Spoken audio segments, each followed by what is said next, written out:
Turist қызметінің жүреді. Жол ақысы телефонға болашақ істеуіне.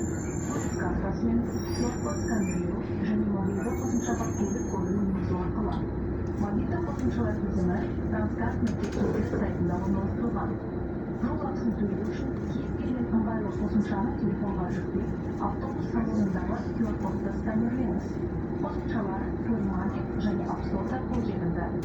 Уважаемые пассажиры, с 1 мая 2021 года в общественном транспорте города Ижевска отключен сервис безналичной оплаты за проезд посредством отправки СМС. Оплата проезда производится только безналичным расчетом.